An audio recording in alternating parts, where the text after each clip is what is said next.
विष्णु सुनिए विनय, सेवक की चितलाए, कीरत कुछ वर्णन करूं, दीजे ज्ञान बताए। जय श्री कृष्ण, राधे राधे। मैं सरिता, मेरे चैनल कथा कस्तूरी में आप सभी का स्वागत है। कार्तिक महात्म्य के पिछले अध्याय में हमने जाना कि किस तरह माता तुलसी का स्पर्श मात्र ही पूर्व जन्म के पापों का हरण करके हमें मुक्ति प्रदान करता है, तथा हमने राजा दशरथ के पूर्व जन्म की कथा भी विस्तार से सुनी। आइए अब हम कार्तिक महात्म्य के अगले अध्याय का श्रवण करते हैं। राजा पृथु ने हाथ जोड़कर देवर्षि नारद से कहा, हे महाराज, अब भगवान की पूजा का महत्व सुनाने की कृपा कीजिए। तब नारद जी बोले, हे राजा पृथु, जो मनोविनोद हंसी में भी भजन करता है उसको परम पद प्राप्त होता है। जो श्रद्धा युक्त होकर भजन करता है उसके महत्व का वर्णन नहीं किया जा सकता। इस संबंध में मैं एक अति प्राचीन इतिहास सुनाता हूँ, वह ध्यान पूर्वक सुनो। नारद जी ने कहा, कलिंद पर्वत पर दीर्घपुर नामक नगर में सुबाहु नाम का एक अत्यंत धर्मात्मा राजा राज्य करता था। वह प्रजा का पुत्र के समान पालन करता था।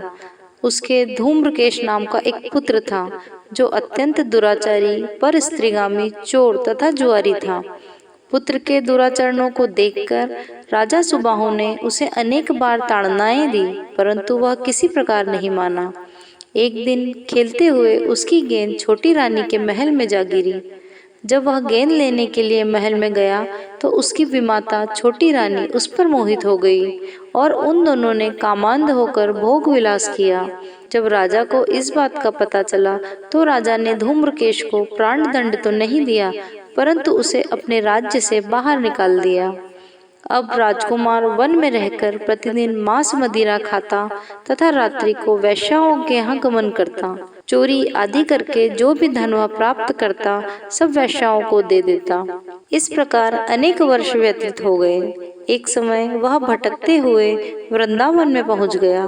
वृंदावन में धूम्रकेश ने सत्यव्रत नामक एक परम विष्णु भक्त को देखा, जो अपना गृहस्थ जीवन त्याग कर कार्तिक मास में वृंदावन में रहकर भगवान का पूजन करता तथा केवल कंदमूल और फल खाता था। वह भक्त प्रतिदिन भगवान से प्रार्थना करता, हे भगवान, इस दुख रूपी संसार में डूब रहे मुझ दीन की आप रक्षा करें।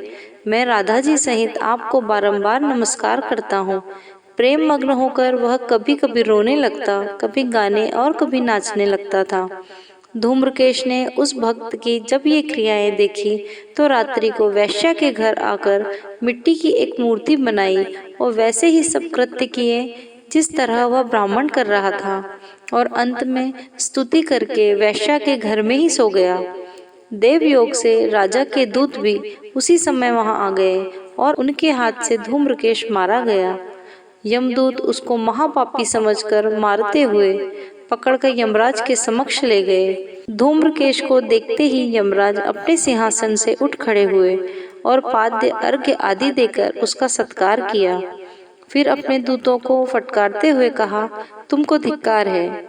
जब हमने यह आज्ञा दी हुई है कि विष्णु भक्तों को यहाँ मत लाओ, फिर धूम्रकेश को यहाँ लाने की क्या आवश्यकता। उसने कार्तिक मास का व्रत वृंदावन धाम में चाहे हास्य में ही किया हो, फिर भी वह वैकुंठ में जाने का अधिकारी है। वैकुंठ में भेजने के पूर्व यमराज ने धूम्रकेतु को अपने निकट बैठाकर कहा, भगवान की भक्ति 9 प्रकार की है। उनकी कथा सुनने से राजा परीक्षित, कीर्तन से शुकदेव, स्मरण से प्रहलाद, पाद सेवा से लक्ष्मी, पूजा से पृथु, वंदना से अक्रूर, दास्य भाव से अर्जुन तथा आत्मनिवेदन से राजा बलि जिस प्रकार परम पद को प्राप्त हुए हैं, उसी प्रकार चाहे हास्य से ही तुमने भगवान की पूजा की, मगर फिर भी तुम स्वर्ग के अधिकारी हो। यद्यपि अपने जीवन में किए गए पापों और दुष्कर्मों के कारण तुम घोर नरक के अधिकारी थे, परंतु चूंकि तुमने कार्तिक मास में भगवान की पूजन की है, अतः निश्चय ही तुम वैकुंठ को प्राप्त करोगे। कार्तिक मास में की गई भगवान श्री हरि की पूजा निरर्थक नहीं जाती।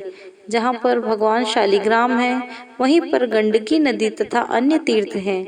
धूम्रकेश को शास्त्रों का कुछ भी ज्ञान न था, अतः उसने हाथ जोड़कर यमराज से पूछा, हे स्वामी, भगवान सब नदियों को छोड़कर गंडकी को कैसे प्राप्त हुए?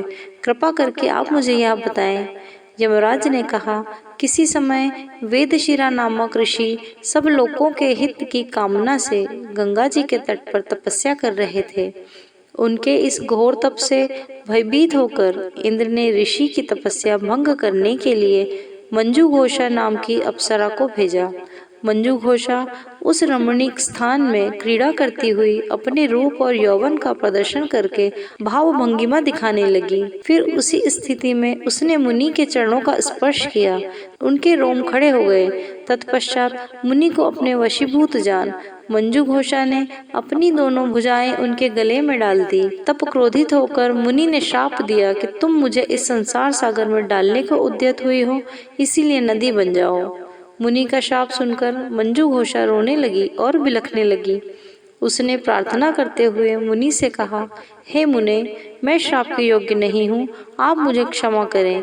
उसकी प्रार्थना से द्रवित होकर मुनि ने कहा कि जिस समय भगवान विष्णु वृंदा के शाप पर शिला रूप होकर गंडकी में स्थित होंगे, तब तुम भगवान को धारण करने वाली होगी। इस प्रकार मेरे द्वारा दिया गया यह शाप तुम्हारे लिए वरदान से भी अधिक श्रेष्ठ सिद्ध होगा।